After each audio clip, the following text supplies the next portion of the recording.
IPMAT 2024 के quant के अंदर पूछा गया सिंपल इंटरेस्ट का सवाल आज हम डिस्कस करने वाले। तो देखो क्या दिया यहां पर, a person borrows 4,000 from another person B, duration of 4 years, he borrows a portion of 3% simple interest while the rest 4% simple interest per annum. इसका मतलब क्या दिया है, उसने 4,000 रुपीज में से कुछ अमाउंट, मतलब कितना एक्स अमाउंट उसने कितने पे लिया है, 3% के लिया है 4 साल के लिए। आगे देखो क्या दिया यहाँ पे, नेक्स्ट दिया है कुछ अमाउंट जो बचेगा वो क्या रहेगा, 4,000 माइनस एक्स होगा।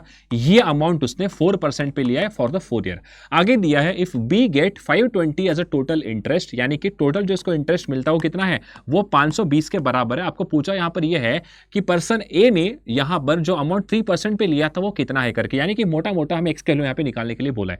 तो देखो क्या दिया यहां पर, अभी यहां पर 3% यानी कितना होगा, 4 3 12 अपॉन में कितना आएगा, 100 आएगा।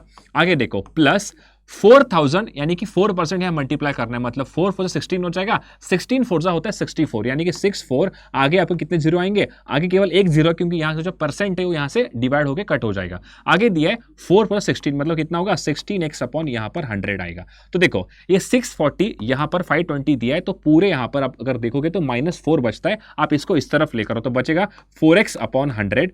यहां पर 520 अंदर जगह कितना बचेगा, 640 - 520 जो क्या आता है 120 के बराबर। तो देखो यहां पे 4 का जाएगा 3 बार, तो x की कितनी वैल्यू आ गई, x की वैल्यू आ गई 3,000 रुपीज। मतलब हमें निकालना क्या था यहां पर, जो अमाउंट उसने 3% के अमाउंट पे लिया था, 3% इंटरेस्ट पे, उसे हमें निकालने के लिए बोला। तो इसका आंसर क्या बन गया, इसका आंसर बन गया 3,000 रुपीज। तो ये रहा आपके आईपीमैट इंदौर के 2024 से पूछा गया क्वांट का सवाल। तो मैंने यहां पर पीवा के डिस्कस किया, आप नीचे कमेंट करके बताओ कौन से क्वेश्चन के ऊपर सोल्यूशन चाहिए।